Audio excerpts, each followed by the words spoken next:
Puji nama Tuhan. Selamat pagi Bapak Ibu saudaraku, Shalom. Kita semuanya adalah orang-orang yang dikasihi Tuhan, amin.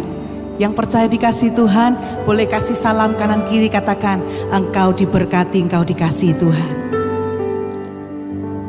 Puji nama Tuhan. Mari bersama-sama Bapak Ibu saudaraku, kita mau datang kepada Tuhan pagi hari ini dengan hati yang bersyukur, dengan hati yang terbuka, dengan hati yang rindu menyembah Tuhan dengan sungguh-sungguh. Dan saya percaya kehadiran Tuhan boleh dinyatakan bagi setiap kita. Kita tundukkan kepala bersama-sama dan bersatu hati kita akan berdoa menghampiri Tuhan. Kita berdoa. Terima kasih Tuhan untuk hari ini, hari yang baru, minggu yang baru. Kami boleh datang hadir kembali di tempat ini. Semua karena anugerah Tuhan, kasih sayang Tuhan yang selalu kami rasakan sampai hari ini. Dan pagi hari ini Tuhan, setiap kami, umat-Mu, hamba-hamba-Mu, kami boleh datang menghampiri Engkau dengan segenap hati, jiwa dan kekuatan kami. Kami rindu menyembah-Mu. Terpujilah nama Tuhan di dalam nama Yesus yang siap menyembah Tuhan dengan sungguh-sungguh. Sama-sama kita katakan amin. Dalamnya kasih-Mu Bapa, terlebih dari segalanya, pengorbanan yang termulia selamatkanku dengan darah yang tercurah. Ampuniku atas dosa, ku bersujud kepadamu, oh Yesusku.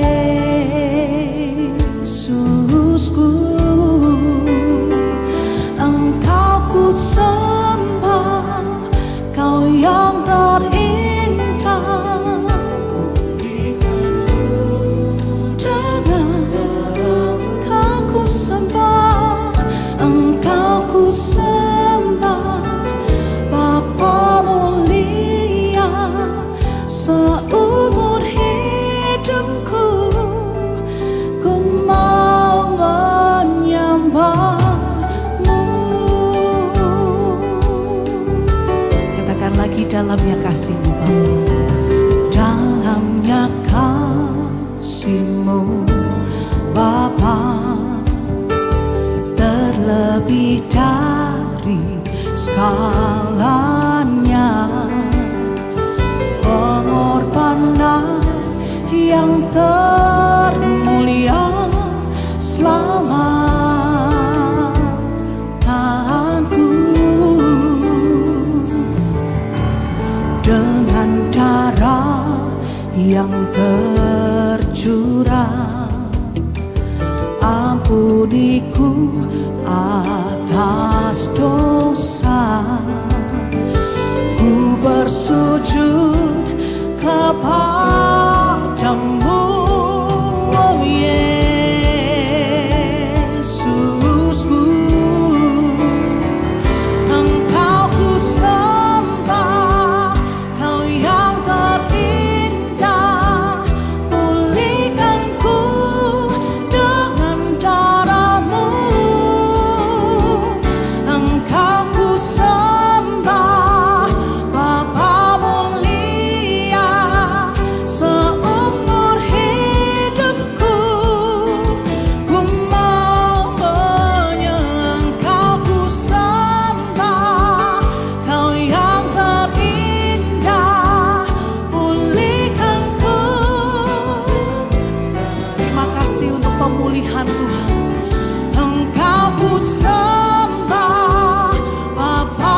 kita semua merasakan kebaikan Tuhan. Kita dikasihi oleh Tuhan, kita dicintai oleh Dia. Mari bersama-sama kita membuka hati kita, Bapak Ibu saudaraku. Sembah Dia, sembah Dia. Terima kasih Tuhan. Aku sembah seumur hidup kami. Oh, Kau ku puja. Terima kasih Tuhan buat cinta-Mu, buat kasih sayang-Mu. Terima kasih Tuhan, terima kasih. Haleluya. Ya, hati kami bersyukur, hati kami menyembah. Oh, bersyukurlah. Ya, kami biji matamu, kami berharga. Terima kasih. Oh, terima kasih Tuhan, terima kasih. Haleluya. Mari kita angkat hati, angkat tangan kita bersama Bapak Ibu saudaraku. Sembah Dia.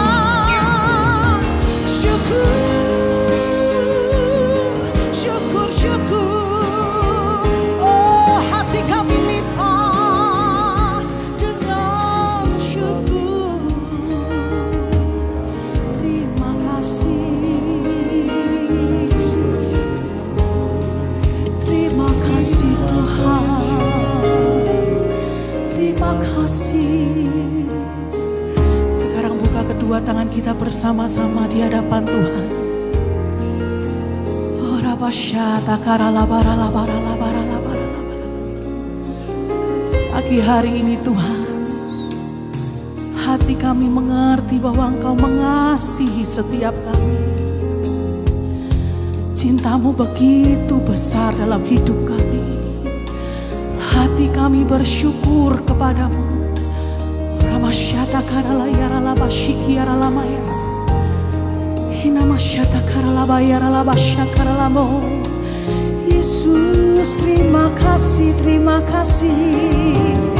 Kami alami cinta-Mu Tuhan. Kami alami kasih-Mu yang besar. Kami alami, kami rasakan cinta yang tak berbatas, cinta yang tak berakhir, ya Tuhan. Terima kasih Tuhan, terima kasih. Cinta-Mu yang besar, cinta-Mu yang begitu dalam bagi setiap kami.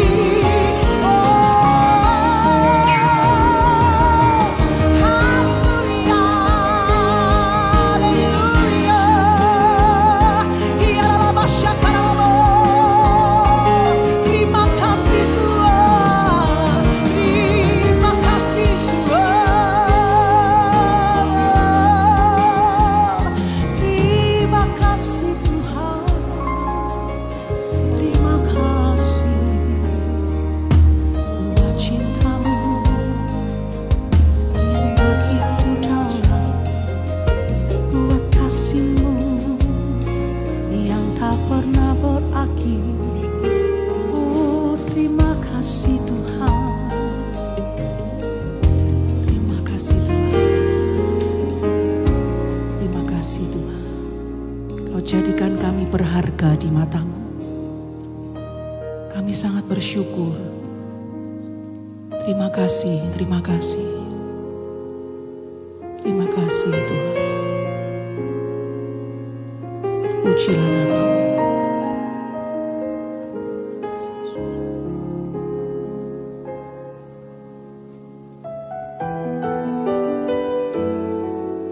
Setiap hari Kami merasakan kebaikan-Mu setiap hari.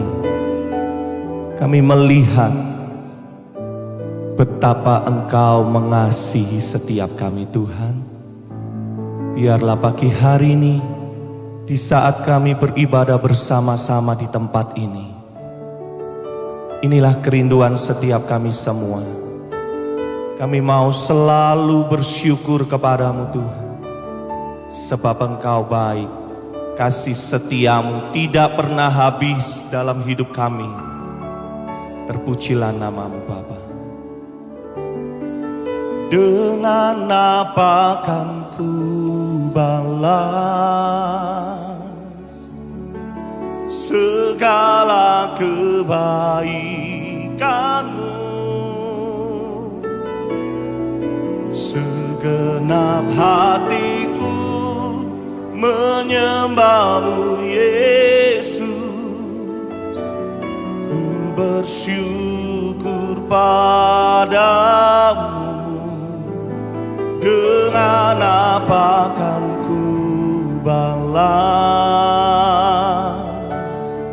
segala kebaikan-Mu? Segenap hatiku menyembah-Mu, Yesus. Ku bersyukur padamu selamanya. Mari bersama-sama pujikan lagu. Kau Allah yang setia, yang mulia, kasih-Mu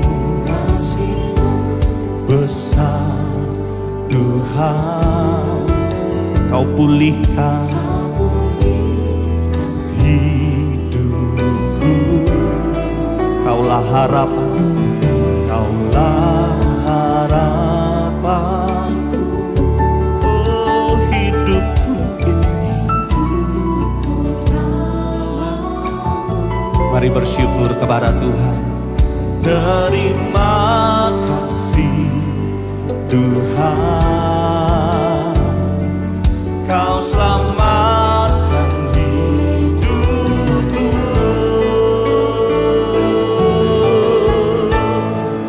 Dengan apa kan ku balas segala kebaikan? Segenap hatiku kami mau menyembah-Mu, Tuhan. Ku bersyukur padamu. Dengan apa? Dengan apa kan ku balas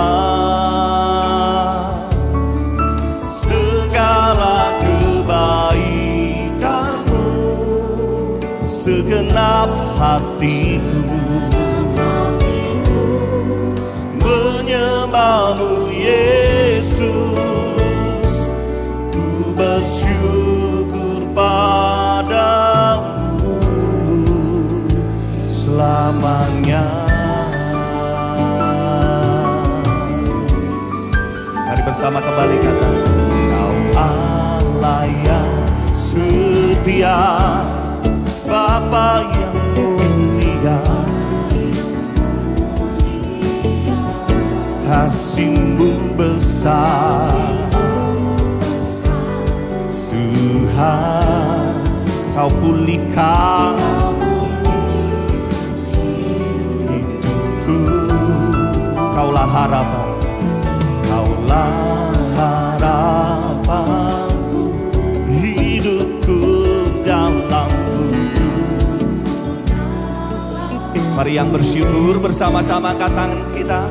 Terima kasih Tuhan, Kau selamatkan hidupku. Oh, dengan apa kan ku balas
Jemaat katakan, dengan apa?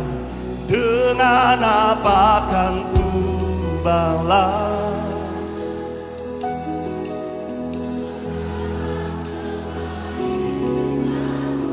Segenap hatiku, segenap hatiku, ku bersyukur. Satu kali lagi Bapak Ibu katakan, dengan apa akan ku balas?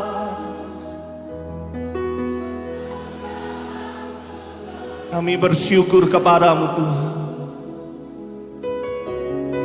Segenap hatiku menyembahmu Yesus, ku bersyukur. Segenap hatiku, segenap hatiku menyembahmu Yesus, ku bersyukur. Satu kali lagi, segenap hatiku, segenap hatiku menyembahmu Yesus, ku bersyukur padamu selamanya.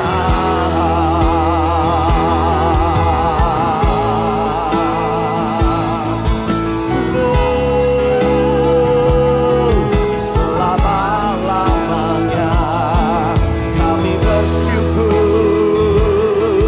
kami memuji, kami menyembah. Oh Tuhan, segenap hatiku, segenap jiwaku, segenap kekuatanku, Tuhan, menyembahmu, memujimu, meninggikan namamu Tuhan. Oh, Kau layak, layak dipuji selama-lamanya. Haleluya, haleluya, haleluya, haleluya.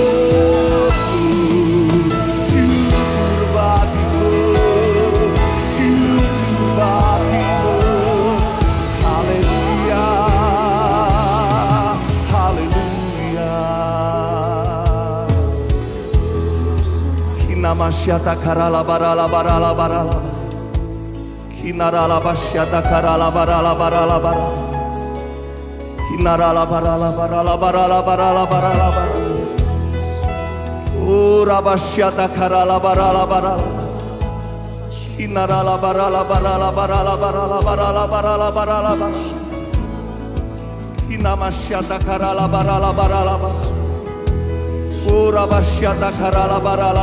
barala.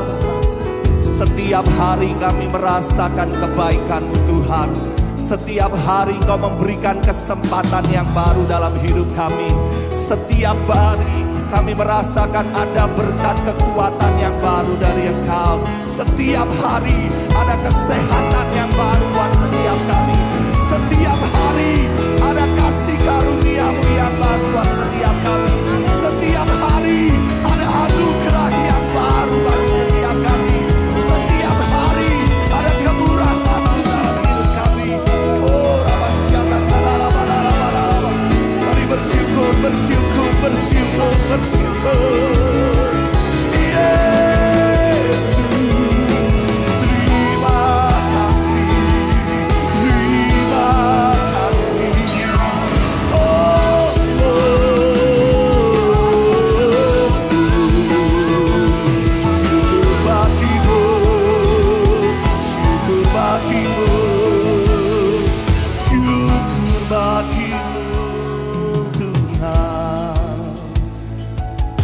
Rabasyata karala barala bara. Oh rabasyata karala barala barala bara. Kinamasyata karala barala bara. Kinamasyata karala barala barala. Sambil mata yang tertutup pagi hari ini, berapa banyak engkau yang mengalami kebaikan Tuhan, Bapak Ibu Saudaraku. Hari demi hari dapat kami lewati Tuhan. Kami sadar betul bukan karena kami yang mampu. Kami sadar betul bukan karena kami yang hebat. Kami sadar betul Tuhan bukan karena kami yang pintar.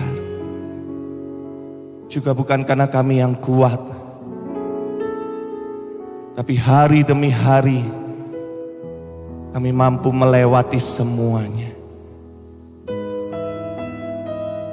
Karena ada Engkau di dalam hidup kami. Kami bersyukur kepada-Mu Tuhan. Mari Bapak Ibu Saudaraku, sejenak berkatalah terima kasih Tuhan. Sebuah kata-kata yang simpel. Terima kasih Tuhan. Terima kasih Tuhan. Terima kasih buat semuanya. Bersyukur bukan hanya pada waktu kita sedang diberkati. Bersyukur bukan hanya pada waktu kita sedang baik-baik saja. Tetapi di saat kita sedang mengalami lembah kekelaman sekalipun. Bahkan di saat kita sedang lemah, kita sedang terbaring sakit, dimanapun engkau berada saat ini Bapak Ibu Saudaraku, tetaplah kita bersyukur kepada Tuhan. Sebab ada mujizat di balik kata ucapan syukur. Kinamasyata karala barala barala barala. Rabasyata karala barala barala. Katakan terima kasih Tuhan. Terima kasih buat semua. Terima kasih buat kebaikan-Mu. Terima kasih buat kesetiaan-Mu. Terima kasih buat kebaikan-Mu. Oh, terima kasih Tuhan. Kami bersyukur. Kami bersyukur kepada-Mu. Kinamasyararamu. Tuhan, terima kasih.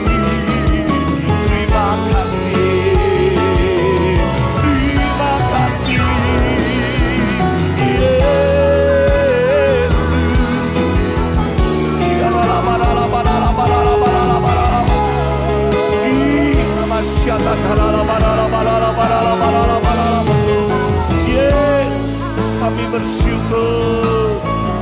Kami memuji kebesaran nama-Mu Tuhan. Engkau baik, Kau Allah yang setia. Kau tidak pernah meninggalkan setiap kami. Kebaikan-Mu, kemurahan-Mu, anugerah-Mu, perlindungan-Mu, kesehatan dari-Mu tidak akan pernah kami lupakan Tuhan. Sebab Engkau sudah baik. Kau mengasihi setiap kami semuanya Tuhan. Terima kasih Bapa. Terima kasih Tuhan. Mari kembali angkatlah kedua tangan kita tinggi-tinggi. Seperti tangan kami yang terangkat pagi hari ini Tuhan. Kamilah jemaat-Mu, kamilah gereja-Mu. Kami mau selalu bersyukur kepada-Mu Tuhan. Dengan apa kan ku balas segala kebaikan segenap hatiku.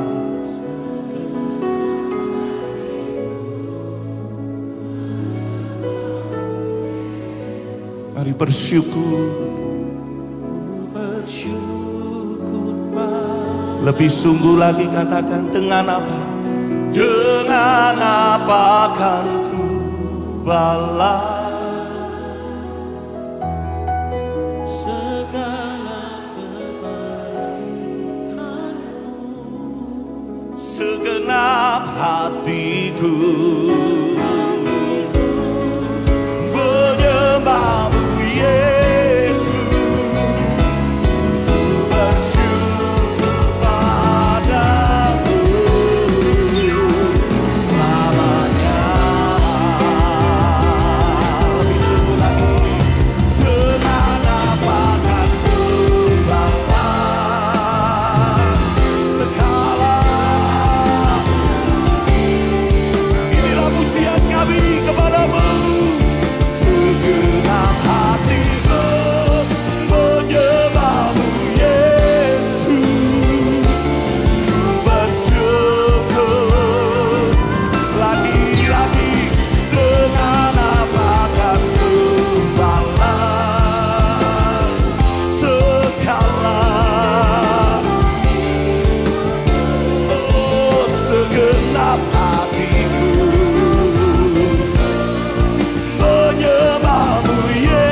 dalam hati kami, inilah pujian kami kepadamu. Engkau Bapa kami yang baik, terpujilah namamu Tuhan.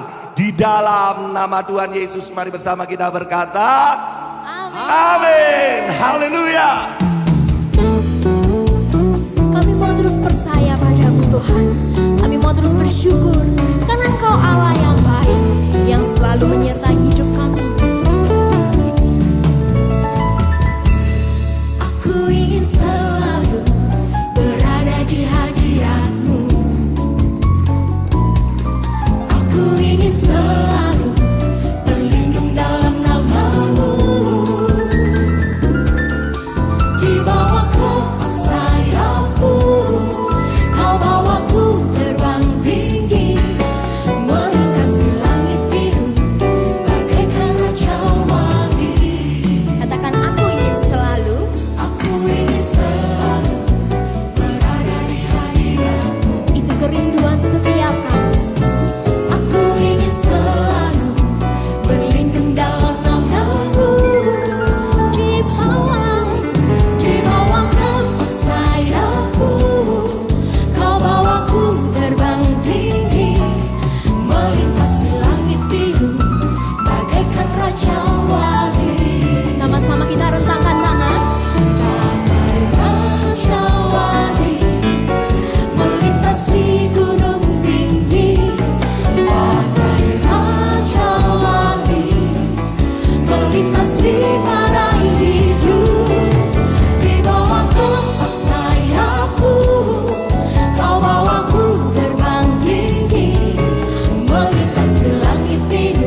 Saudaraku, saat kita mengikuti Kristus, Tuhan tidak pernah berjanji bahwa hidup kita pasti bebas dari segala badai. Tetapi yang Tuhan janjikan adalah Tuhan selalu berjalan bersama dengan kita. Yang percaya katakan amin. Haleluya. Amin. Mari kembali lagi kita bertepuk tangan bersorak-sorai bagi Tuhan. Perlindungannya nyata bagi setiap kita semua. Bersorak-sorai hai umat pilihannya. Katakan bertepuk tangan. Bertepuk tangan hai umat tebusannya. Sebab dia bebaskan dari semua belenggu dosa. Penuhkan diriku dengan kasih-Nya. Kini ku bersuka memuji besarkan nama-Nya. Terpujilah Allah Yesus Juru Selamat manusia.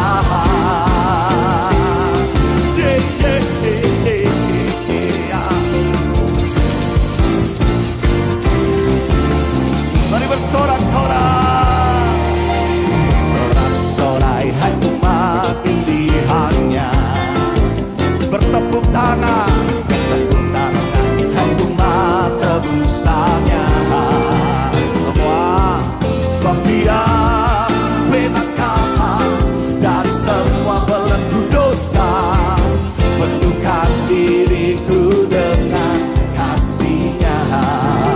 Katakan kini ku bersuka memuji besarkan nama-Nya.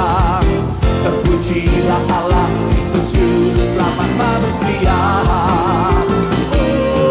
Sebab dia bebaskan dari semua belenggu dosa. Penuhkan diriku dengan kasih-Nya. Katakan kini ku bersuka memuji besarkan nama-Nya. Terpujilah Allah Yesus Juru Selamat manusia.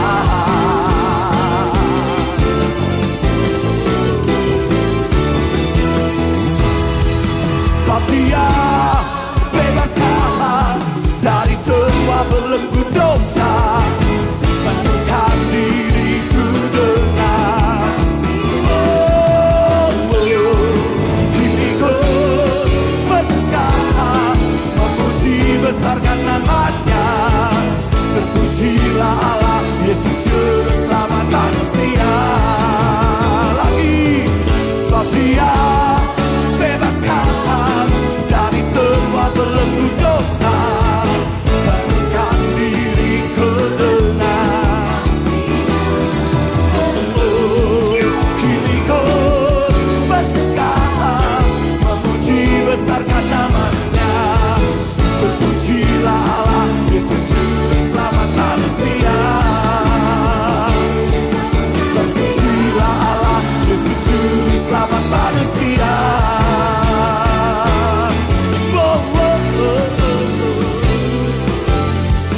Sorakan haleluya. Amin. Sebab pagi hari ini kami percaya kasih-Mu tercurah dan dinyatakan bagi setiap kami. Yang percaya sorakan haleluya.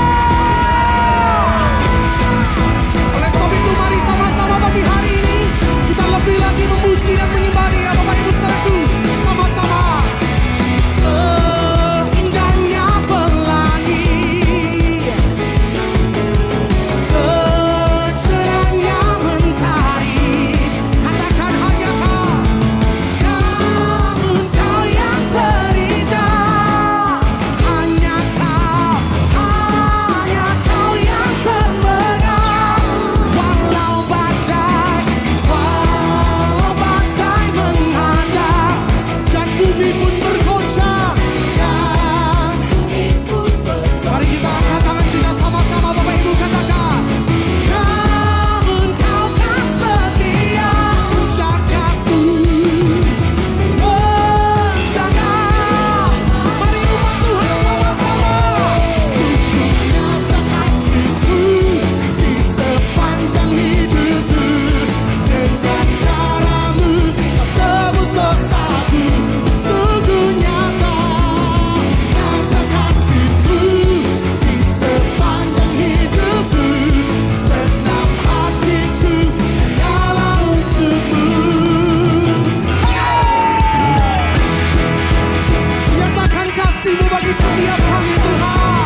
dengan darah-Mu Kau tebus dosaku. Sungguh nyata kasih-Mu di sepanjang hidupku.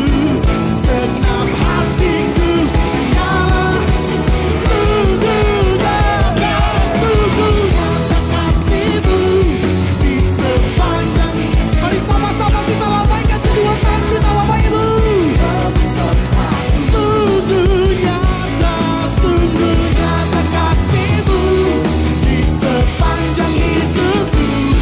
Segenap hatiku hanyalah untuk-Mu. Segenap hatiku hanyalah untuk-Mu. Segenap hatiku hanyalah untuk-Mu.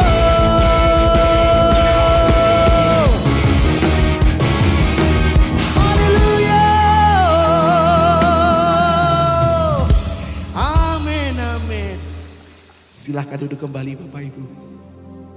Kami siapkan hati kami untuk firman-Mu Tuhan. Kasih-Mu mengalir bagi kami.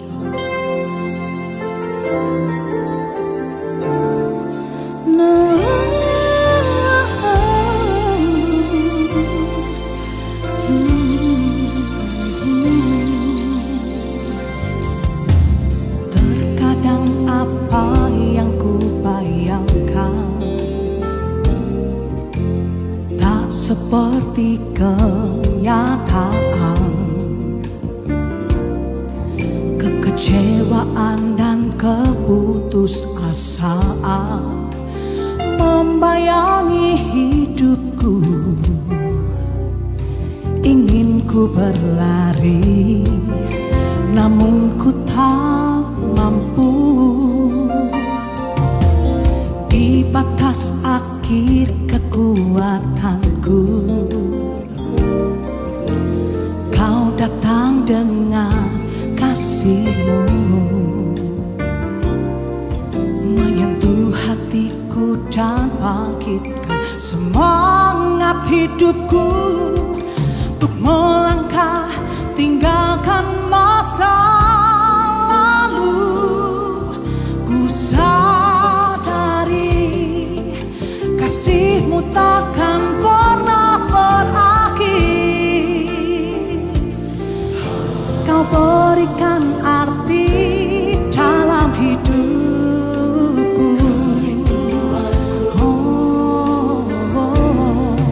Kerinduanku selalu berada di dekat-Mu,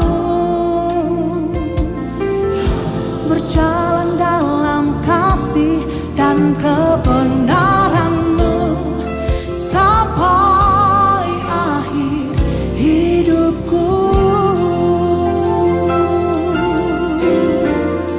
Katakan sama-sama Bapak Ibu. Kini tiada lagi keraguan, berganti dengan kepastian. Sungguh Kau jawaban hidupku, Kaulah harapanku. Hanya diri-Mu satu di dalam hatiku. Ku sadari kasih-Mu takkan pernah berakhir. Kau berikan arti dalam hidupku.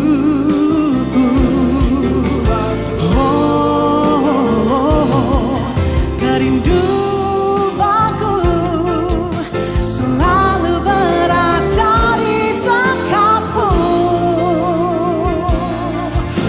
berjalan dalam kasih dan kebenaran-Mu sampai akhir hidupku.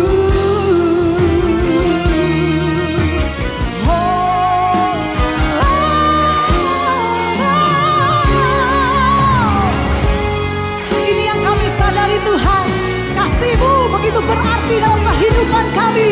Kasih-Mu menerima kami apa adanya, dan kami mau terus berjalan di dalam kasih-Mu Tuhan. Kami mau tinggal di dalam kasih-Mu. Mari kita panggil berdiri bersama-sama Bapak Ibu saudaraku. Biar ini menjadi kerinduan kita.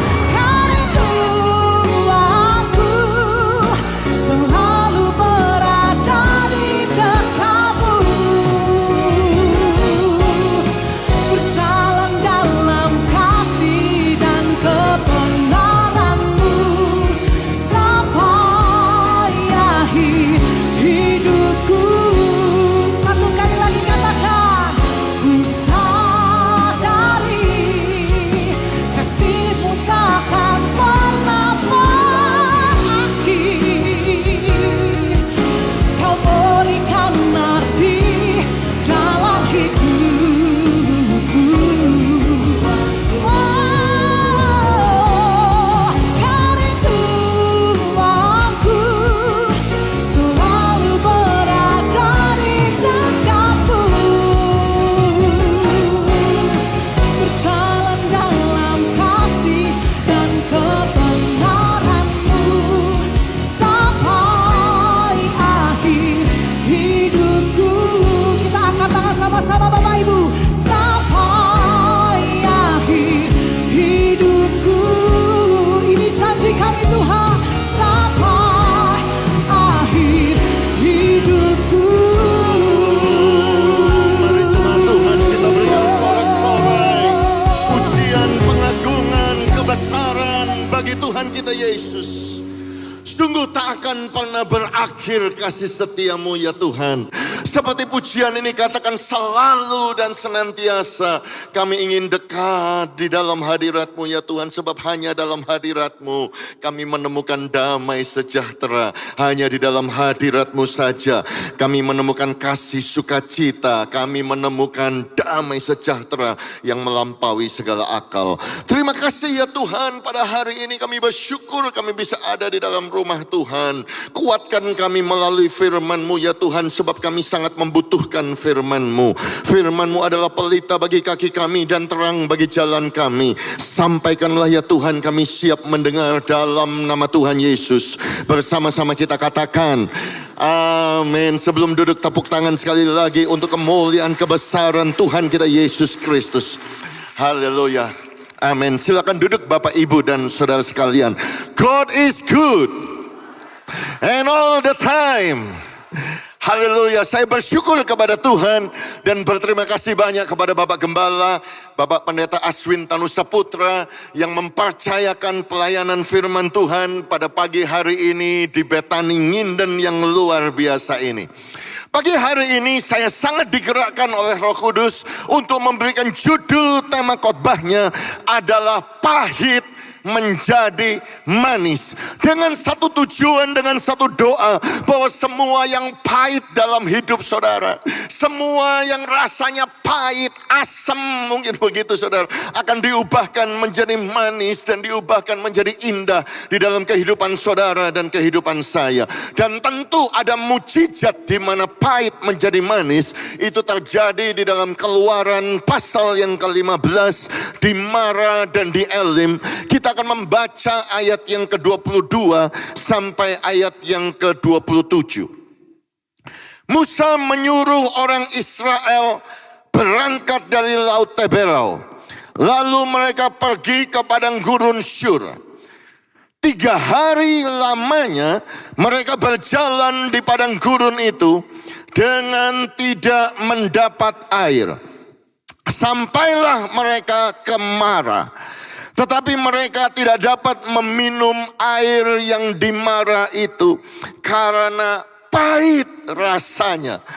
Itulah sebabnya dinamai orang itu, tempat itu Mara. Ayat yang ke-24, lalu bersungut-sungutlah bangsa itu kepada Musa, kata mereka, apakah yang akan kami minum? Musa berseru-seru kepada Tuhan. Dan Tuhan menunjukkan kepadanya sepotong kayu. Musa melemparkan kayu itu ke dalam air. Lalu air itu menjadi manis. Di sanalah diberikan Tuhan ketetapan-ketetapan dan peraturan-peraturan kepada mereka. Dan di sanalah Tuhan mencoba mereka. Firman-Nya, Jika kamu sungguh-sungguh mendengarkan suara Tuhan Allahmu dan melakukan apa yang benar di matanya dan memasang telingamu kepada perintah-perintahnya dan tetap mengikuti segala ketetapannya, maka aku tidak akan menimpakan kepadamu penyakit manapun yang telah kutimpakan kepada orang Mesir, sebab aku Tuhanlah yang menyembuhkan engkau. Sebab aku adalah Jehovah Rafa, Tuhan yang menyembuhkan engkau. Sesudah itu sampailah mereka di Elim. Di sana ada 12 mata air dan 70 pohon korma. Lalu berkemahlah mereka di sana di tepi air itu. Amin. Bapak, Ibu, dan saudara sekalian, bangsa Israel baru saja mengalami mujizat yang luar biasa. Di tanah Mesir ada 10 tulah ajaib yang terjadi. Kemudian mereka meninggalkan tanah Mesir dengan kaya raya, saudara. Mendapatkan emas, perak, pakaian yang indah-indah. Dan kemudian Tuhan membelah laut Teberau, saudara-saudara. Mereka berjalan di tanah yang kering, saudaraku. Mereka lewat, saudaraku, daripada laut merah itu. Dan kemudian mulai kisah itu dari sana. Jadi mereka berangkat dari laut Teberau, mereka sampai di padang gurun Shur, saudaraku. Kalau saudara pernah pergi ke padang gurun, saudaraku, tidak ada yang namanya sumber air. Kemana-mana kering, kemana-mana, saudaraku, batu, pasir. Dan selama 3 hari mereka berjalan di padang gurun, mereka nggak dapat air. Dan pada saat 3 hari kehausan, saudaraku, kemudian tiba-tiba mereka sampai di sumur. Mereka sampai di tempat yang ada airnya, saudaraku. Tapi waktu mereka coba, pahit rasanya. Saya waktu baca ayat itu, saudaraku, rasanya saya mengerti pahitnya mungkin seperti apa. Karena saya ini besar, saudaraku, dari keluarga, saudaraku, yang suka bikin herbal obat tradisional Cina, saudara-saudaraku. Hitam, warnanya kental, pahit sekali. Saya ingat waktu kecil, saudaraku, orang tua, kamu sakit harus minum obat ini. Saya minum gak tahan, saudara.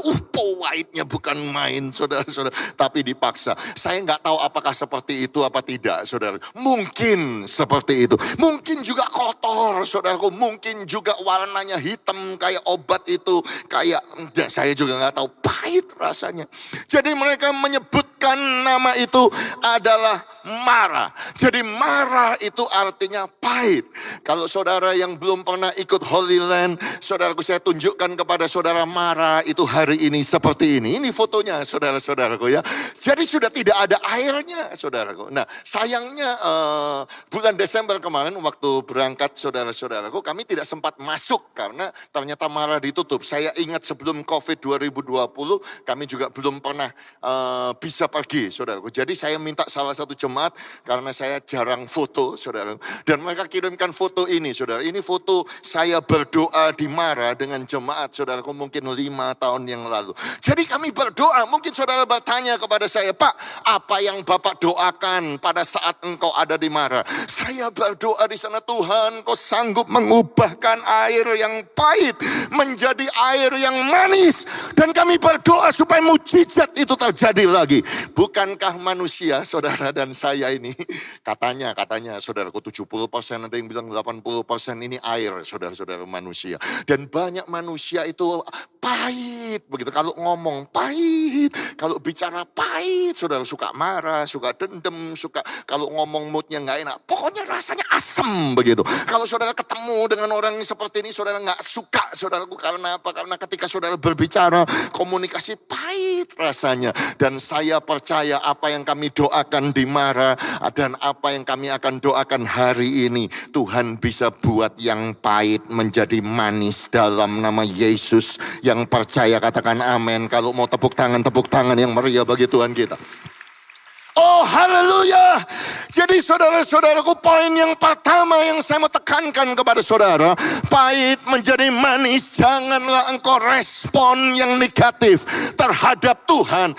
ketika engkau mengalami pahitnya kehidupan, jangan engkau respon yang pahit kepada Tuhan. Karena apa? Karena hidup ini, saudaraku, belum tentu semuanya manis. Seperti tadi, saudaraku, pemimpin pujian kita berkata bahwa Tuhan gak pernah janji hidup itu semuanya terang. Ya toh, kadang-kadang hidup itu ada badai, tapi Tuhan menyertai kita di tengah badai. Saya juga mau ngomong yang sama kepada saudara, bahwa tidak semua hidup itu, saudaraku, manis, langsung manis. Kadang-kadang kita akan ketemu yang pahit, saudara.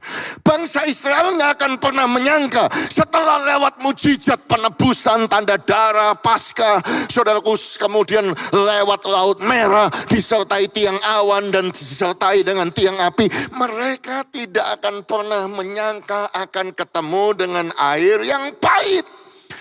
Tetapi respon mereka negatif, saudaraku. Disitulah pertama kali disebutkan mereka mulai bersungut-sungut.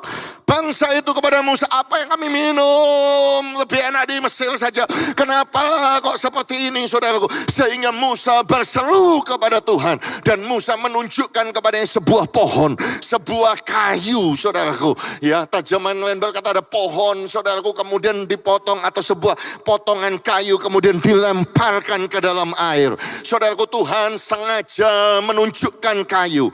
Saudaraku, bukan Tuhan ngomong batu, ambil batu, lempar, nanti yang pahit jadi manis. Tuhan bisa, saudara-saudara. Tuhan juga ngomong di situ banyak pasir, ambil aja pasir, masukkan gitu. Saudara, Tuhan juga nggak ngomong, saudaraku, engkau baru keluar dari Mesir, banyak emas atau banyak perak, masukkan emas, masukkan perak, nanti aku jadikan menjadi manis. Nah. Tuhan juga nggak ngomong ambilkan baju, mereka punya baju dan lain sebagainya. Tetapi jelas kayu. Kenapa, saudaraku? Karena Tuhan mau berbicara kepada saudara dan saya. Karena kayu itu melambangkan daripada kayu salib, daripada Yesus Kristus. Karena nanti ketika dia dipaku di atas kayu salib itu, hanya Yesuslah yang bisa mengubah semua yang pahit menjadi manis. Yang percaya katakan amin. Yang percaya tepuk tangan sekali lagi bagi Tuhan kita. Jadi ini adalah lambang daripada Tuhan Yesus Kristus. Kayu itu lambang daripada salib Kristus. Dan di sanalah Tuhan berfirman. Tuhan menyatakan dirinya yang pertama sebagai Tuhan yang menyembuhkan. Sebagai Tuhan Jehovah Rafa, Allah yang menyembuhkan. Jadi Tuhan tidak hanya bisa menyembuhkan saudara yang lumpuh berjalan, yang buta melihat, yang tuli mendengar, kanker, tumor hilang, tekanan darah tinggi, gula, kolesterol hilang. Bukan hanya itu, tetapi Tuhan bisa menyembuhkan saudara yang pahit hatinya, penuh dengan kekecewaan, penuh dengan ketidakpuasan, penuh dengan marah. Saudaraku, pahit, Tuhan bisa menyembuhkan saudara menjadi manis. Ini doa kita pada hari ini. Dan ternyata ada, saudaraku, di dalam firman Tuhan yang pahit. Dan pada akhirnya Tuhan mengubahnya manis, saudaraku. Mari kita lihat bersama-sama, saudaraku, dalam kitab Rut. Rut ini, saudaraku, cuma 4 pasal. Jadi gampang sekali untuk dibaca habis, saudaraku. Pasal yang pertama, pada zaman para hakim memerintah. Perhatikan, ternyata ada kelaparan di Israel, saudara. Jadi Israel pun bisa mengalami yang namanya kelaparan. Lalu pergilah seseorang dari Bethlehem, Yehuda, beserta dengan istrinya dan kedua anaknya laki-laki ke daerah Moab untuk menetap di sana sebagai orang asing. Nama orang itu ialah Elimelek. Nama istrinya adalah Naomi. Dan nama kedua anaknya Mahlon dan Kilion. Semuanya orang-orang Efrata dari Bethlehem, Yehuda. Dan setelah sampai ke daerah Moab, diamlah mereka di sana. Kemudian matilah Elimelek, suami Naomi, sehingga perempuan itu tertinggal dengan kedua anaknya. Keduanya mengambil perempuan Moab. Yang pertama bernama Orpa dan yang kedua bernama Rut. Dan mereka diam di situ kira-kira 10 tahun lamanya. Lalu matilah juga keduanya, yakni Mahlon dan Kilion. Sehingga perempuan itu kehilangan kedua anaknya dan suaminya. Amin. Bapak, Ibu, dan saudara sekalian, setiap setiap kali kita berbicara tentang kitab daripada Rut, tokoh utamanya adalah Rut dan Boaz, saudaraku. Oh, kita semua tahu Boaz adalah the kinsman redeemer, kerabat penebus. Setiap kali kita membaca kitab Rut, saudaraku, kita mengerti ini bercerita tentang Bethlehem Yehuda, mempersiapkan satu set, saudaraku, untuk kelahiran daripada Daud di kota Daud, Bethlehem. Disitulah mempersiapkan satu set cerita, saudaraku, kelahiran daripada Tuhan Yesus di Bethlehem. Tetapi hari ini, saudaraku, saya sudah sering kali berkhotbah tentang Rut dengan Boaz, saudara. Hari ini saya mau mengajak saudara untuk lebih konsentrasi kepada Naomi-nya, saudara. Karena jarang orang berbicara tentang Naomi. Naomi, saudaraku, menikah dengan seorang laki-laki namanya Elimelek. Elimelek pasti rohani. Bapak tahu dari mana? Karena nama Elimelek artinya my God is king. Tuhanku adalah raja. Jadi dia adalah seseorang yang takut akan Tuhan. Naomi sendiri, saudaraku, arti namanya manis, saudaraku. Sweetness, saudaraku. Naomi ini orangnya pleasant, menyenangkan, pleasure, enjoyment, gentle, saudaraku. Oh, lemah lembut, manis. Jadi arti Naomi adalah manis, saudara-saudara. Jadi saudara melihat di sini, ketika engkau ada di dalam Tuhan, engkau akan menjadi manis. Diberkati, saudaraku, dengan dua anak laki-laki namanya Mahlon dan Kilion. Mereka tinggal di Bethlehem Yehuda. Bethlehem artinya rumah roti, the house of bread. Yehuda artinya puji Tuhan, memuji Tuhan. Jadi saudaraku, mereka ada di dalam satu lingkungan, semuanya manis, semuanya baik di rumah roti, pujian. My God is king. Naomi artinya sweet. Tetapi walaupun mereka demikian, saudaraku, ternyata kehidupan ini bisa mendatangkan kepahitan. Terjadi kelaparan, terjadi kesukaran, secara ekonomi susah, saudara-saudaraku, kelaparan. Jadi saudaraku, tidak pernah dibayangkan mereka bisa mengalami namanya kelaparan. Dan mereka responnya negatif. Mereka kecewa kepada Tuhan. Tuhan, kenapa kami sudah cinta Tuhan, kenapa kok begini? Responnya negatif, saudara. Ketika mengalami pahitnya kehidupan, mereka meninggalkan Bethlehem Yehuda, meninggalkan keluarganya, meninggalkan bangsanya, pergi ke Moab. Saudara bisa bayangkan, Moab itu di sebelah timur daripada sungai Jordan. Artinya apa? Moab itu sudah keluar dari batasan tanah perjanjian. Saudara harus tahu bahwa Moab itu adalah bangsa yang menyembah berhala. Saudara harus tahu Moab itu adalah keturunan incest daripada Lot dengan anak perempuannya. Saudara harus tahu Moab itu sangat terkenal dengan kejahatannya. Mereka hidup immorality, tidak punya moral. Oh, yang namanya Moab itu terkenal dengan lawlessness. Tidak ada hukum, brutal violence, kejahatan yang brutal. Itu sebabnya di Mazmur 60:10 dikatakan Moab itu adalah tempat pembasuhan kakiku, kata Tuhan. Jadi saudara tahu pada zaman itu, saudara, kalau saya datang ke rumah saudara, saya kan akan copot sepatu. Ya, kalau zaman itu, saudaraku, mereka akan cuci kaki. Karena apa? Tidak ada aspal, ya, bukan kendaraan tapi mobil mereka itu kuda gitu, unta begitu. Ada kotoran di mana-mana. Jadi kaki itu kotor, saudara, dan tempat cucian itu kotor. Itu yang Tuhan bilang tentang Moab. Dan kisah ini terjadi, saudaraku, kira-kira 1300 BC, saudara. Antara Hakim Otniel dengan hakim yang namanya Ehud. Dan kita semua tahu bahwa Raja Moab akhirnya dikalahkan oleh Ehud, saudara. Tetapi di antara itu terjadi kelaparan, di mana Moab menyerang Israel. Tetapi saudaraku, Elimelek memilih untuk meninggalkan Tuhan.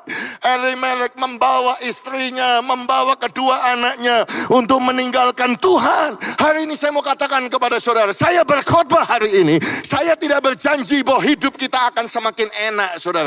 Karena Alkitab berkata pada hari-hari yang terakhir akan datang masa-masa yang sukar, akan datang the dangerous time, akan datang the perilous time, saudaraku. Oh, akan ada kegelapan, akan ada kekelaman yang menutupi bangsa-bangsa. Tetapi saudara dan saya jangan tinggalkan Tuhan, sebab kita percaya bahwa Tuhan tidak pernah meninggalkan kita, dan terang Tuhan telah terbit atas kita. Kemuliaan Tuhan pasti akan dinyatakan di antara kita. Yang percaya sama-sama katakan amin. Haleluya. Jadi Elimelek meninggalkan Tuhan. Saya mau berbicara kepada setiap suami, berbicara kepada setiap ayah. Jangan bawa keluargamu meninggalkan Tuhan. Run from God. Jangan. Do not run from God, but run to God. Jangan lari dari Tuhan, larilah justru kepada Tuhan. Saudaraku, tetapi Elimelek membawa keluarganya lari dari Tuhan, saudara-saudaraku. Dan saya mau katakan kepada saudara, you cannot worship God in Moab. Engkau tidak bisa menyembah Tuhan di Moab.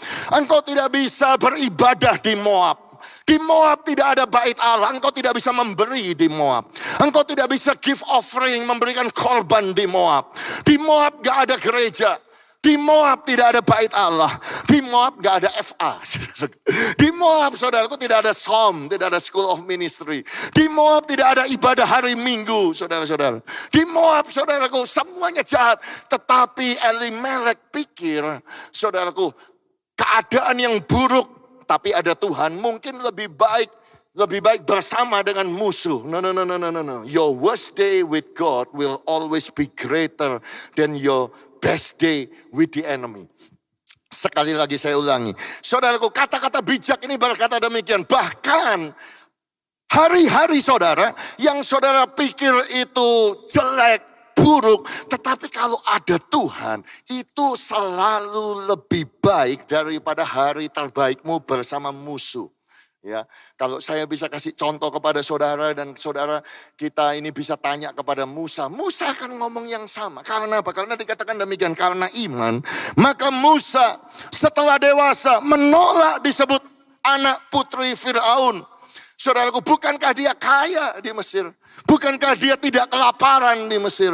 Bukankah dia the Prince of Egypt? Dia adalah pangeran di sana. Oh, saya bisa bayangkan Musa, saudaraku, bangun pagi, saudaraku, semua pegawainya nyiapkan, saudaraku. Oh, pangeran Musa, mau cappuccino, mau latte, mau black mocha atau dan lain sebagainya, saudara. Mau minuman diladeni, saudaraku, bajunya sudah ada yang menyetrikakan, sepatunya selalu baru, dia mendapatkan semua yang terindah.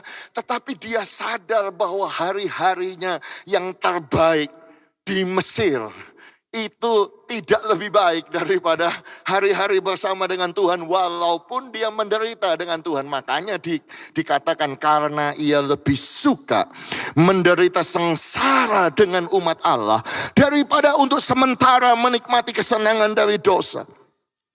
Ia menganggap penghinaan karena Kristus sebagai kekayaan yang lebih besar daripada semua harta Mesir. Sebab pandangannya ia arahkan kepada upah.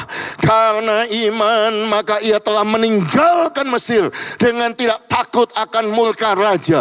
Ia bertahan sama seperti ia melihat apa yang tidak kelihatan. Itu sebabnya saudaraku saya mau katakan kepada kalau hari ini engkau sukar. Kalau hari ini mungkin saudara berkata, Pak, kami mengalami kelaparan. Kami mengalami krisis ekonomi. Kami mengalami masalah keluarga. Kami mengalami masalah sakit penyakit. Tetaplah bertahan, percaya kepada Tuhan. Karena Tuhan tidak pernah meninggalkan saudara dan meninggalkan saya. Sama-sama katakan amin. Sama-sama tepuk tangan yang meriah bagi Tuhan kita. Oh, haleluya. Jadi Elimelek rencananya dia pergi cuma sementara. Tetapi saudaraku pada akhirnya saudaraku sementaranya itu jadi 10 tahun. Saudara. Itu adalah tipuan daripada dosa. Gak apa-apa lari dari Tuhan. Gak apa-apa tinggalkan Tuhan. Sudah tinggal di Moab saja. Di Moab ini enak kok. Di Moab tidak ada kelaparan. Di Moab enak. Lama-lama jadi 10 tahun saudara. Akhirnya saudaraku Elimelek meninggal. Pak, Elimelek meninggalnya itu muda atau tua? Saya mau berkata kepada saudara. Justru kalau saudara membaca kisah ini, para komentari ahli teologi berkata seakan-akan Tuhan itu mau memberitahu bahwa karena Elimelek meninggalkan tinggal di Moab, akhirnya dia mati saudaraku sebelum waktunya. Jadi Pak Mahlon dengan Kilion anaknya yang laki-laki meninggal karena apa? Saya juga tidak tahu. Tetapi seakan-akan saudaraku kisah ini diberitahukan kepada kita karena mereka tinggal di Moab. Saudara-saudaraku sehingga mereka meninggal dipanggil Tuhan sebelum waktunya. Intinya Mahlon dengan Kilion anak laki-lakinya mati muda. Sekarang kita lihat Naomi saudara. Saya bayangkan Naomi saudara. Oh, menangis. Elimelech, kenapa kamu tinggalkan aku? Elimelech, Elimelech. Saudaraku, pada waktu Mahlon, kenapa kamu mendahului mama? Kamu masih muda. Bagaimana dengan istrimu, Mahlon? Ada Ruth itu kamu tinggalkan. Kilyon, kenapa kamu kok mati? Lihat itu istrimu Orpa, kasihan. Kenapa Tuhan? Dan lain sebagainya. Saudaraku, tanpa terasa, Naomi juga merespon negatif kepada pahitnya kehidupan ini. Ada begitu banyak tanda tanya di dalam kehidupannya. Sehingga apa saudaraku? Sehingga dia menjadi pahit hati. Kita tahu ceritanya fast forward, cepat saudara. Akhirnya dia kembali ke Bethlehem Yehuda. Dan berjalanlah keduanya. Jadi dia sudah berjalan bersama-sama dengan Ruth menantunya. Sampai di Bethlehem. Ketika mereka masuk di Bethlehem, gempar seluruh kota itu karena mereka. Perempuan-perempuan itu berkata, Naomi kah itu? Naomi. Saudara tahu kenapa satu bangsa itu, satu kota itu gempar? Naomi. Karena Naomi ini manis kan. Artinya manis saudara-saudara. Jadi semua orang itu seneng kumpul sama orang yang manis. Seneng punya sahabat yang manis. Kalau ngomong itu menguatkan, ngomong itu menghiburkan. Kalau ngomong itu positif, gak pernah gosip. Gak pernah nyalakan orang, gak pernah tajem saudara. Kalau ngomong itu enak saudara-saudara. Jadi orang itu senang. Jadi ketika Naomi pergi, mereka kehilangan sesuatu yang manis. Makanya gempar saudaraku. Tetapi saudaraku, Naomi berkata kepada mereka, jangan sebut aku Naomi. Sebut aku Mara.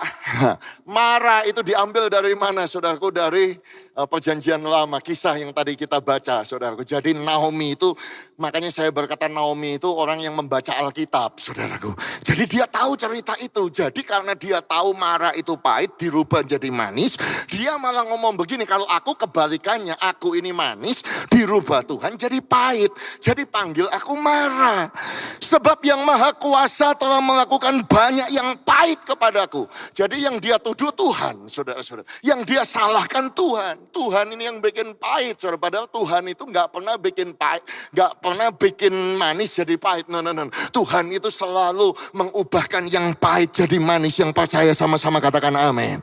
Tetapi Naomi dia sudah bitter, saudara. Dengan tangan yang penuh aku pergi.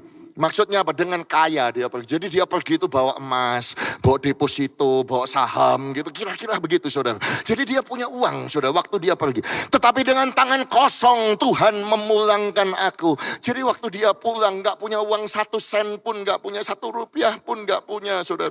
Mengapa kamu menyebutkan aku Naomi? Mengapa kau menyebutkan aku manis? Karena Tuhan telah naik saksi menentang aku. Dan yang Maha Kuasa telah mendatangkan malapetaka kepadaku. Jadi jangan panggil aku Naomi, panggil aku Mara. Jangan panggil aku manis, panggil aku pahit. Hari ini apapun yang saudara alami, jemaat Tuhan yang dikasihi Tuhan Bethany Nginden ini, poin saya yang kedua adalah ini, dalam Tuhan masih ada penghiburan. Di dalam Tuhan masih ada pengharapan. Yang percaya taruh tangan saudara di dada, ucapkan kata-kata ini. Saya percaya dalam Tuhan ada penghiburan. Katakan, saya percaya dalam Tuhan ada pengharapan. Katakan amin. Jika saudara sungguh-sungguh percaya di dalam Tuhan ada penghiburan, dalam Tuhan ada pengharapan, never give up on God. Jangan pernah menyerah kepada Tuhan. Ada kata-kata bijak di dalam bahasa Inggris yang bagus saudaraku. Kata-kata bijak ini berkata demikian. Do not give up on God, because He will never give up on you. Jangan pernah tinggalkan Tuhan, sebab Tuhan gak pernah tinggalkan saudara. Jangan pernah menyerah kepada Tuhan, karena Tuhan tidak pernah menyerah kepada saudara. Saya tambahkan saudaraku, that you will never defeated unless you give up on God. Engkau tidak akan pernah bisa dikalahkan kecuali kalau engkau menyerah kepada Tuhan. Kalau engkau sudah menyerah kepada Tuhan, otomatis engkau pasti kalah. Tetapi kalau engkau selalu percaya, berharap kepada Tuhan, engkau tidak akan pernah bisa dikalahkan. Never give up on God.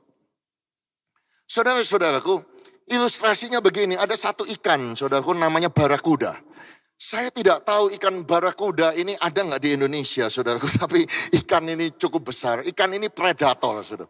Ikan ini terkenal, saudaraku, karena apa? Karena wajahnya yang galak. Wajahnya yang horor, begitu saudara-saudara. Dan tingkah lakunya, saudaraku, dia adalah pemakan ikan-ikan kecil yang lain. Nah, satu ketika, saudaraku, ada yang nangkep barakuda, dimasukkan di akuariumnya yang besar. Dan dia kasih makan ikan emas, saudara. Jadi begitu ikan emas koki itu, ikan emas dimasukkan goldfish, langsung barakuda makan, saudara-saudara. Dan kemudian dia membuat satu pelajaran, saudara. Membuat satu eksperimen, saudara-saudara. Jadi dia, karena akuariumnya cukup panjang, saudara, di sisi yang kiri ini dia pasang kaca, saudara, yang transparan tapi tebal. Jadi ada batasnya. Dan kemudian di sisi yang kecil ini dia masukkan ikan emas, saudaraku, kecil satu. Boom. Begitu namanya barakuda itu melihat ada ikan emas yang biasa dia makan, dia langsung putar-putar, dia langsung nyerang. Brak! Nabrak wong kaca, saudara-saudaraku. Sakit gitu, saudara. Yang punya ketawa-ketawa, rasain lu. Ya, oh, ikannya gak menyerah, muter-muter. Jebak! 1 menit lagi, saudara. Sakit lagi. Beberapa detik lagi, das!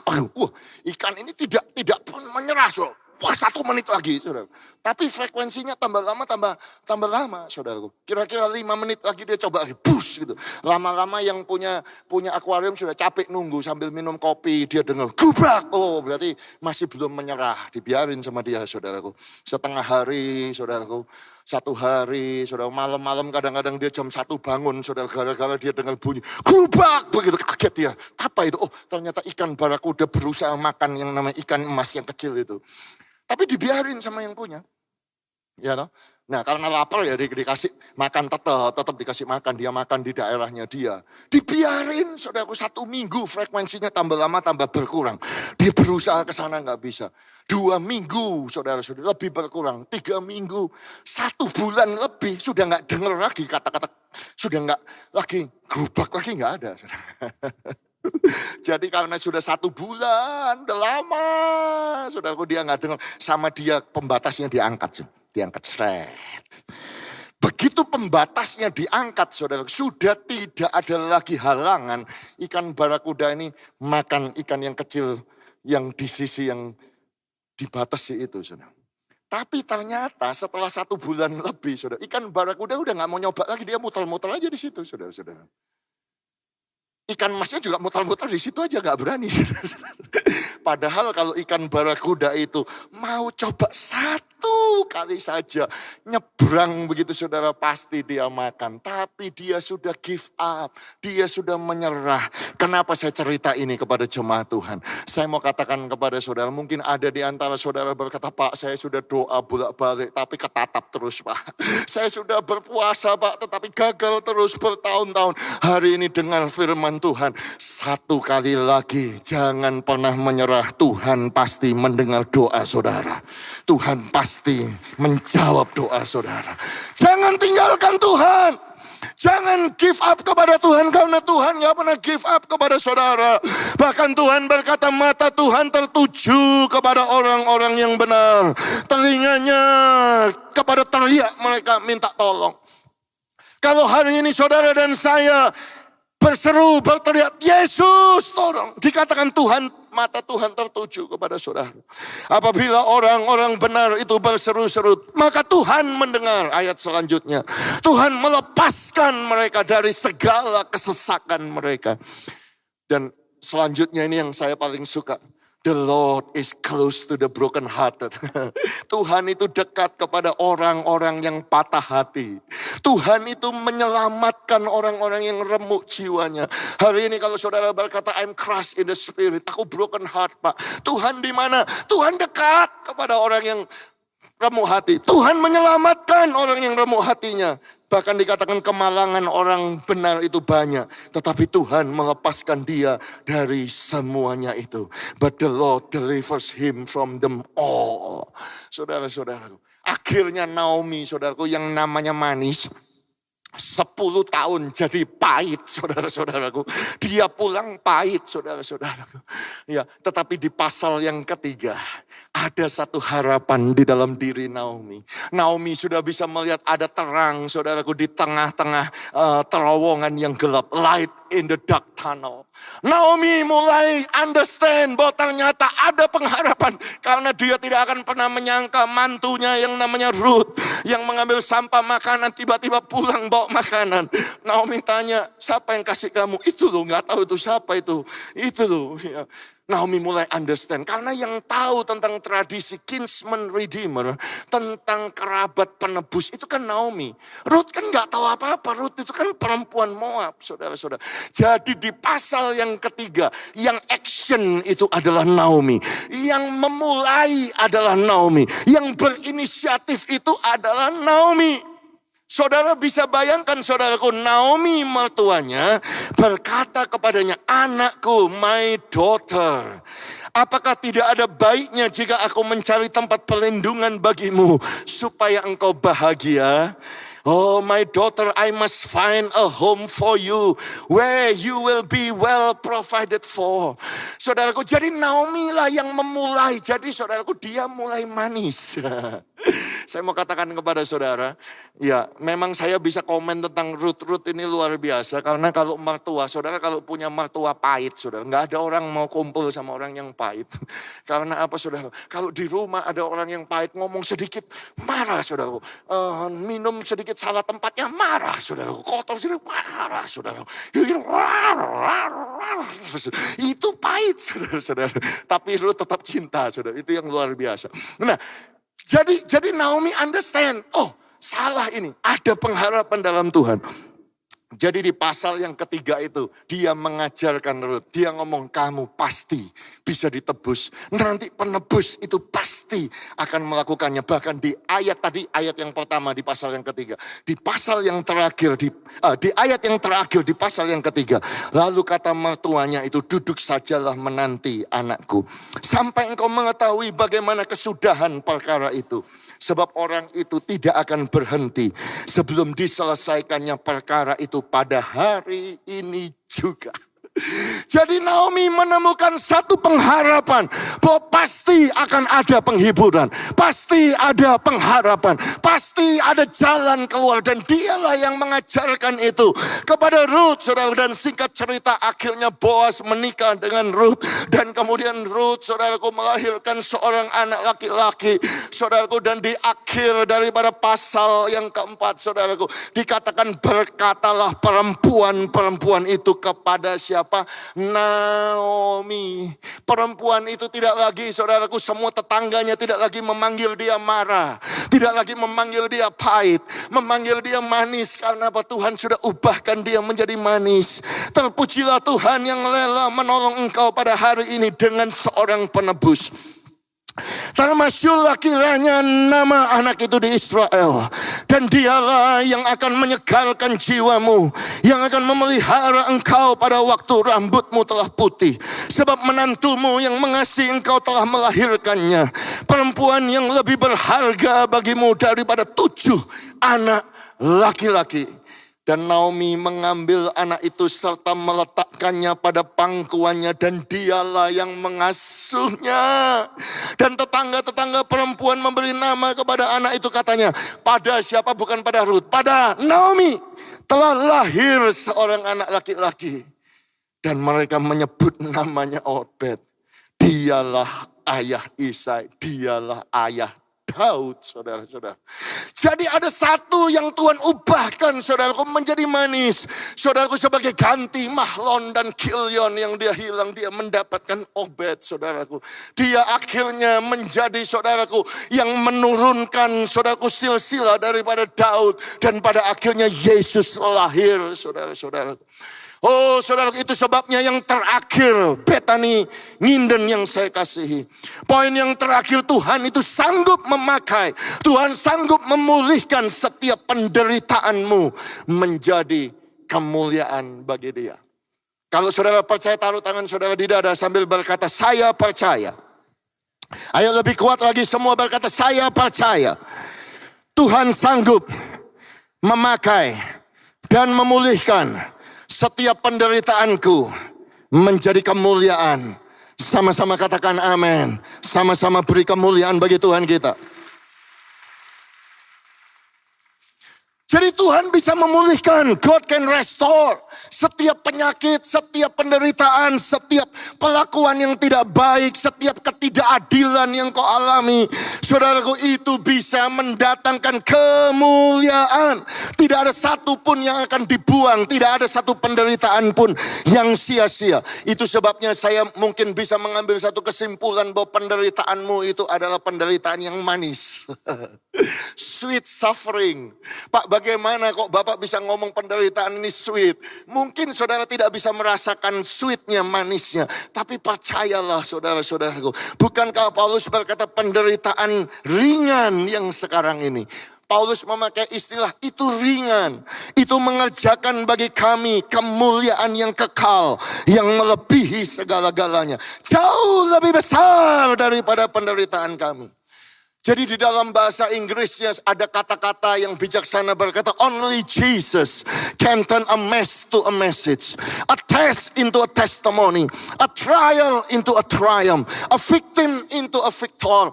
Hanya Yesus yang bisa mengubah satu yang berantakan menjadi satu pesan khotbah, satu ujian menjadi kesaksian, pencobaan menjadi kemenangan, korban menjadi pemenang. Tepuk tangan bagi kemuliaan Tuhan kita. Oh haleluya.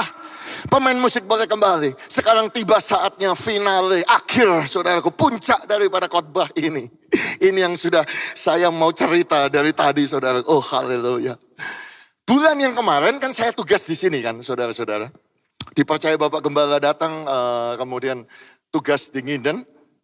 Dan kemudian saudaraku, para diaken Betani Nginden ini ngajak saya berfellowship makan saudaraku. Tanggal 17 Agustus bulan yang kemarin. Saya jadi dekat saudaraku dengan Pak Joko Suyono, dengan Ibu Joko. Atau lebih tepatnya Ibu Joko namanya Esther Pipit. Saudara. Ini foto kami baru saja bulan yang kemarin. Waktu saya pulang saya cerita sama istri saya, "Mah, aku dapat kesaksian luar biasa." Istriku bilang, "Wah Doko, kamu kok kelihatan kayak raksasa gitu di fotonya, besar." Tetapi saudaraku, saya tahu kesaksian Pak Joko ini sudah pernah disiarkan di Betani FM, di radio daripada gereja kita. Tetapi hari ini saya mau cerita kepada saudara. Ya, Bapak Joko Suyono dengan Ibu Endang Pingit tepatnya merayakan pernikahan mereka tanggal 18 Maret 1984. Saudara-saudara, ini foto mereka ketika mereka menikah masih muda. Dan mereka bukan orang Kristen. Mereka datang dari kepercayaan atau keyakinan yang lain, saudara-saudaraku. Dan kemudian mereka dikaruniai anak yang pertama tanggal 2 Desember 1984. Lahirlah seorang putri yang mereka sebut namanya Asmaranti. Panggilannya Ranti. Luar biasa, semuanya kelihatannya manis, saudara-saudara. Tetapi kehidupan tidak ada yang tahu. Tiba-tiba mereka menjalani yang namanya pahitnya kehidupan ini. Anak mereka yang kedua, laki-laki. Lahir di tahun 1986. Namanya adalah Duta Aji, saudaraku. Kelihatannya baik, semuanya baik. Tapi tiba-tiba satu hari panas tinggi, saudara. Ketika panas mereka bingung, kaget, saudara. Anakku, bayiku panas. Mereka bawa ke rumah sakit Cipto Mangunkusumo di Jakarta. Karena pada saat itu mereka masih dari Surabaya pindah ke Jakarta karena tugas. Dirawat, saudaraku, 1 bulan di rumah sakit Cipto Mangunkusumo.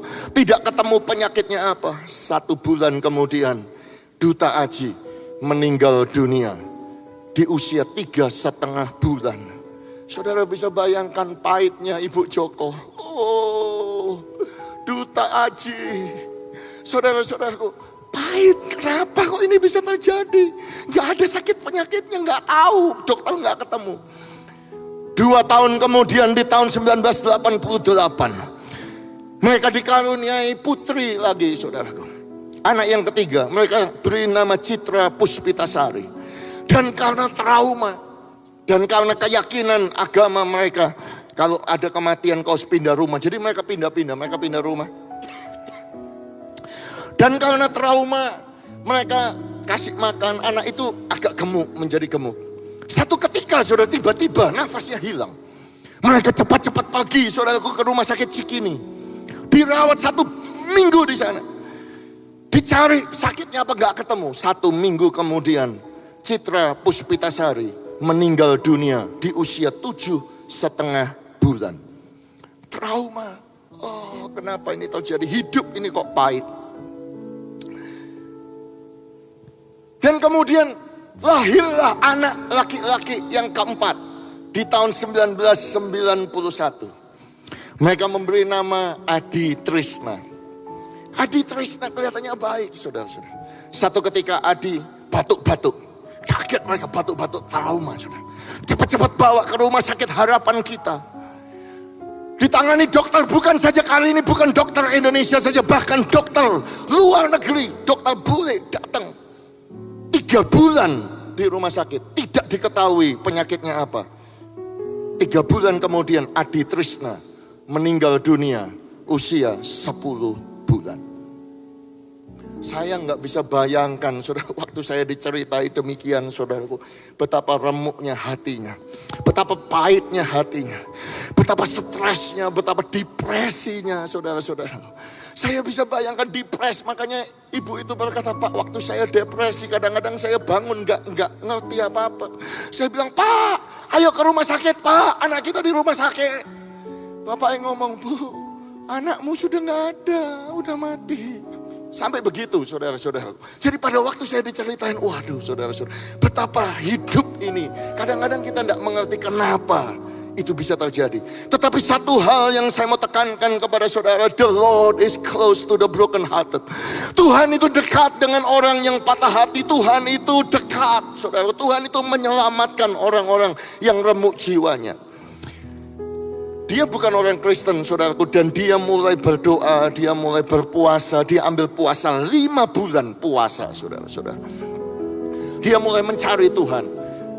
Dan kemudian dia berkata gini, Pak, setelah 5 bulan saya puasa, saya berdoa, saya sembahyang, kira-kira jam 2 pagi, di kamar saya tiba-tiba terang, Pak. Ada orang berjubah putih bercahaya. Saya nggak bisa lihat wajahnya, Pak, tapi terang. Kemudian dia bisa ngomong begini, ikutlah aku. Aku adalah jalan dan kebenaran dan kehidupan. Saya kaget, Pak. Siapa ini? Lawang aku gak percaya, ini siapa ini? Ini bukan Tuhanku.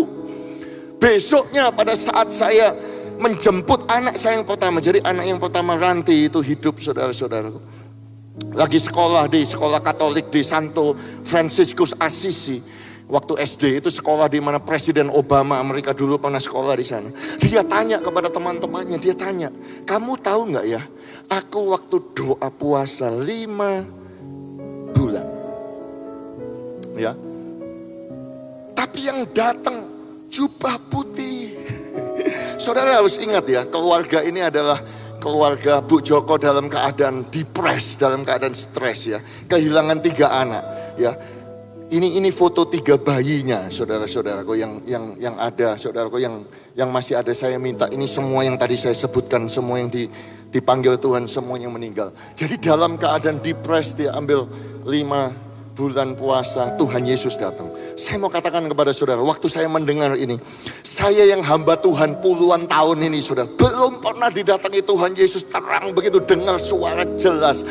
Ibu Joko nggak tahu itu ayat itu, saudaraku, diambil dari Yohanes 14 ayat yang ke-6. Akulah jalan, I'm the way, I'm the truth, and I'm the life. Tetapi itu bisa disampaikan kepada dia yang gak percaya Tuhan. Bukan orang Kristen, saudara.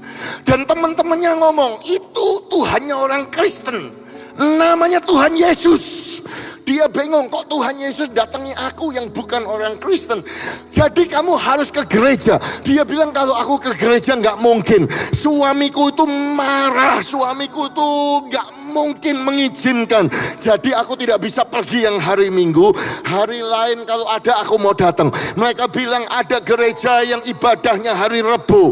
Dia mulai datang, saudaraku, dan Bu Joko berkata kepada saya, Pak, waktu saya mulai datang di gereja itu, pujian dan penyembahan dinaikkan, Pak, saya nangis terus Pak. keluar, tidak pernah berhenti, tidak pernah berhenti. Saya merasakan semua trauma saya, dosa saya semuanya hilang, beban saya mendapatkan damai sejahtera yang luar biasa. Akhirnya saya membuka hati, saya menerima Tuhan Yesus sebagai Tuhan dan Juru Selamat saya. 3 bulan kemudian saya menyerahkan hidup saya untuk dibaptis. Tepuk tangan yang meriah bagi Tuhan kita. Oh, glory, glory, haleluya. Haleluya, haleluya. Saudara-saudaraku, setelah itu karena pekerjaan, saudaraku, mereka pindah kembali ke kota Surabaya. Dan dia bilang, Tuhan itu baik, Pak. Setelah saya menjadi orang Kristen, 1 tahun kemudian Tuhan itu kasih saya bonus. Saya hamil lagi, Pak. Anak yang kelima lahir, namanya Master Ria, panggilannya Ria. Dan kemudian Pak, 3 tahun kemudian saya hamil lagi anak yang ke-6. Saya berdoa, Tuhan, saya kepingin minta laki-laki.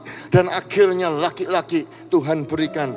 Kami beri nama Tiko Permadi. Singkatan dari Pipit dan Joko. Saudara, ini foto 3 anaknya, saudara-saudaraku ya. Setelah itu bonus setelah jadi orang Kristen. Kemudian saya tanya kepada Ibu Joko, Bu, nah terus gimana suami belum bertobat? Belum, Pak. Suamiku ini kereng, Pak. Ya, Jadi gimana Ibu? Ya saya masih tetap ikut ibadah suami. Ya tapi saya tetap ke gereja di Surabaya. Jadi gimana sembunyi? Sembunyi Pak. Saya bilang aku ke salon Pak. Tapi aku ke gereja. Pak aku lagi ke pasar. Tapi aku ke gereja. Dan gereja yang didatangi ada gereja kita. Saudaraku, gereja Betani. Tepuk tangan bagi kemuliaan Tuhan kita. Haleluya. Ya, jadi ikut doa puasa di Manyar. Ikut ibadah di Nginden. Saudara-saudaraku. Luar biasa. Dan kemudian waktu saya tanya kepada Ibu Joko, jadi gimana? Ketahuannya bagaimana? Iya, akhirnya Pak sembunyi-sembunyi. Ketahuan Pak. Duh, kenapa sembunyi? Ya karena saya nggak mau dicerai Pak. Saya kalau ketahuan pasti aku dicerai Pak. Karena keluarganya semua bukan keluarga yang di dalam Tuhan Pak. Jadi suamiku tuh imam. Kalau dia doa ya terpaksa saya ikut. Saya ada di belakangnya ikut berdoa dan lain sebagainya. Tapi saya juga kepengen ke gereja, jadi saya ke gereja Pak. Ya toh, luar biasa saudara. Berapa lama engkau berjuang? 12 tahun Pak. Waktu saya mendengar 12 tahun itu rasanya saudara-saudaraku, waduh. Itu bukan waktu yang singkat untuk membuat suamimu percaya kepada Tuhan. Tetapi Ibu Pipit ini sudah berubah. Dia sudah nggak pahit lagi. Dia sudah manis. Makanya dia bisa cerita melewati pahitnya kehidupan ini. Tuhan mengubahkan manis. Jadi waktu suaminya ketahuan, satu hari dia sembunyi-sembunyi baca Alkitab. Suaminya ternyata pulang lebih awal. Kelihatan ada Alkitab, marah besar, ambil, lempar buku dan lain sebagainya, dan berteriak, di rumahku gak boleh ada nama Yesus, katanya, anakku gak boleh sembahyang Yesus dan lain sebagainya. Pak, suami saya seperti itu keras, tetapi saya mau katakan kepada saudara bahwa Ibu Joko, saudara, ada urapan yang pahit saudaraku dalam hidupnya berubah menjadi manis, sehingga suaminya lama-lama berubah saudara-saudara. Selama 12 tahun itu akhirnya saudaraku, beliau suaminya rela mengantar istrinya ibadah di gedung yang paling besar di Nginden ini. Pelan-pelan daripada nunggu di luar, pelan-pelan duduk di paling belakang sana saudaraku. Kemudian duduk di tengah. Akhirnya saudaraku, 12 tahun kemudian Pak Joko Suyono menerima Kristus Yesus menjadi Tuhan dan Juru Selamat. Dibaptiskan lahir baru. Dan mereka sekarang melayani Tuhan menjadi diaken di gereja ini. Luar biasa. Oh saudara-saudaraku, ini foto yang terbaru, foto keluarganya. Anak-anaknya semuanya di dalam Tuhan, melayani Tuhan di gereja saudaraku. Mantunya 2 saudaraku, semuanya melayani Tuhan. Cucu sudah 3 dari anak yang pertama.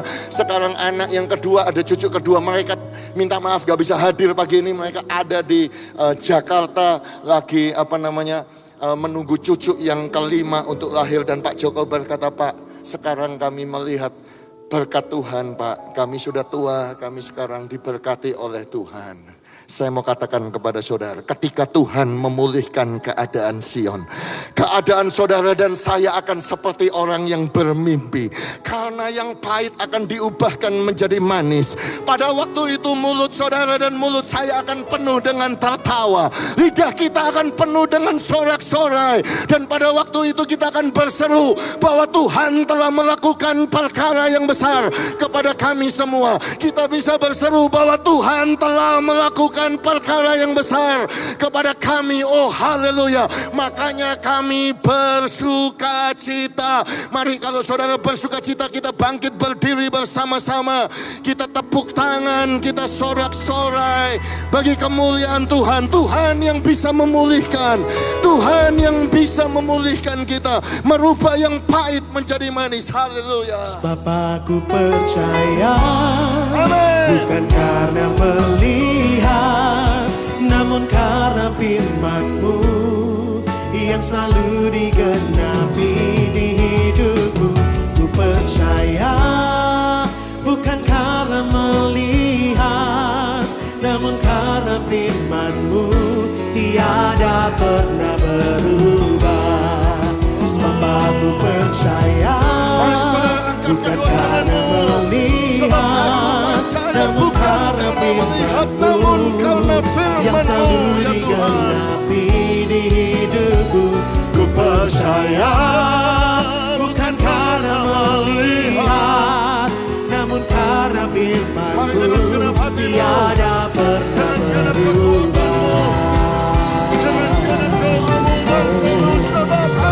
Aku percaya, bukan karena melihat, namun karena firman-Mu yang selalu digenapi di hidupku. Ku percaya, bukan karena melihat, namun karena firman-Mu tiada pernah berubah. Saudara yang di bawah, semua yang di bawah, katakan dengan segenap hatimu, kami percaya, namun karena firman-Mu oh Tuhan adalah Jehovah Rafa, Tuhan yang mengubah yang pahit menjadi manis. Ku percaya, bukan karena melihat, namun karena firman-Mu Mari sekali lagi, pernah lebih baik lagi semua berseru dengan segenap hati, segenap jiwa. Sebab aku percaya, bukan karena melihat, namun karena firman-Mu yang selalu digenapi di hidupku. Ku percaya, bukan karena melihat, namun karena firman-Mu tiada pernah berubah. Namun karena firman-Mu tiada pernah berubah. Namun karena firman-Mu tiada pernah berubah. Sorak-sorai untuk kemuliaan Tuhan kita. Haleluya. Setiap mata ditutup di dalam ruangan ini, baik saudara yang di balkon maupun yang di belakang. Haleluya. Hari ini firman Tuhan datang kepada saudara. Adakah di antara saudara yang sifat karakter saudara masih pahit? Saudara merasa hidup saudara pahit, sehingga apa yang kau ucapkan, tingkah lakumu kelihatan pahit.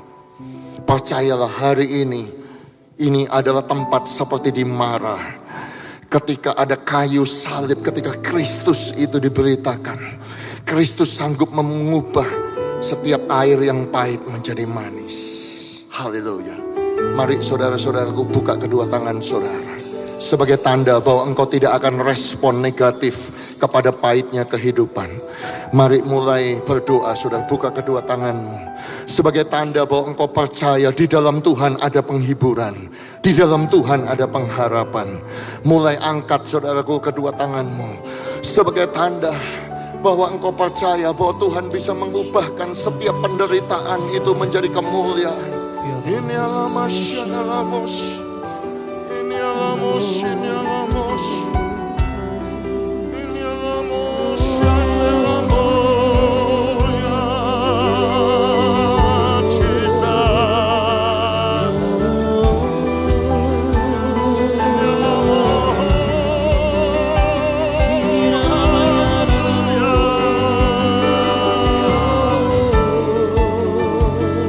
Mari jangan ada yang diam. Setiap saudaraku datang kepada Tuhan. Run to God. Never give up on God. Because God never give up on you.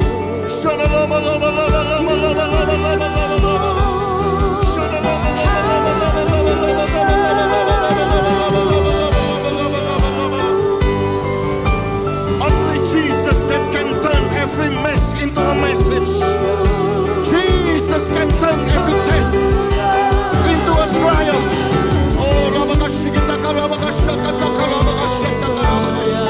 Only Jesus can turn victim become a victor.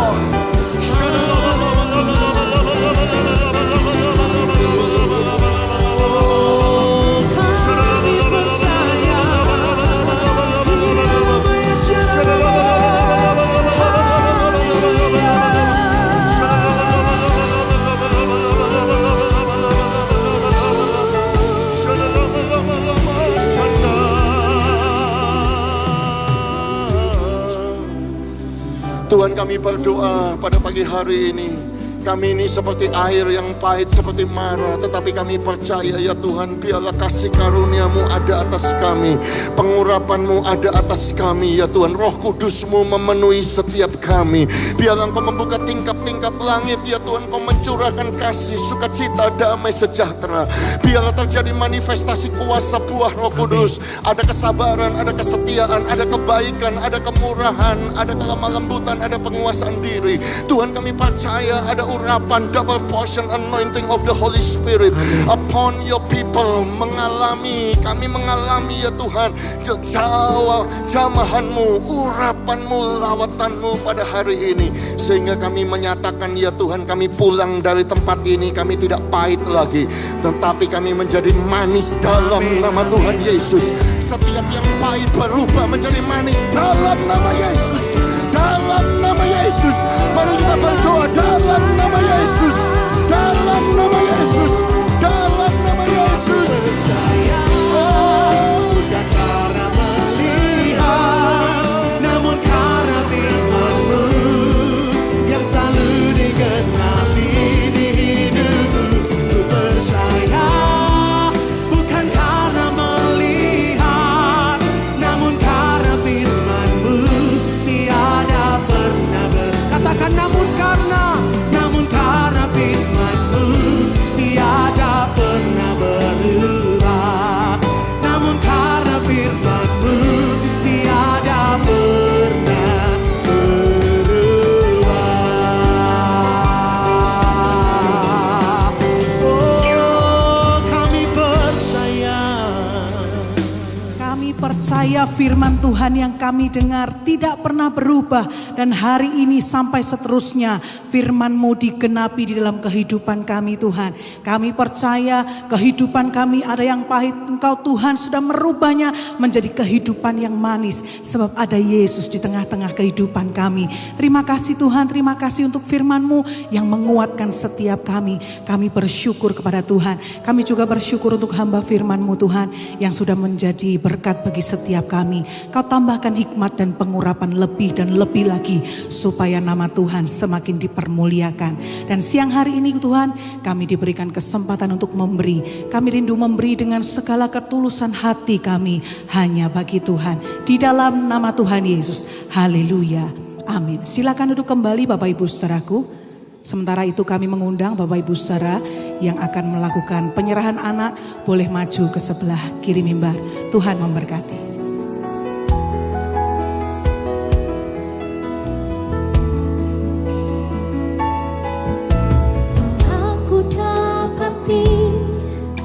Kasih yang sejati yang mampu mengubahkan hatiku. Kasih yang Kau beri jauh melebihi segalanya di dalam hidupku. Ku berikan semua yang berharga, semua yang mulia, semua yang terbaik dari hidupku.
dalam nama Yesus, jemaat yang dikasihi Tuhan dengan iman, terimalah rahmat anugerah dari Aba Bapa Allah kita.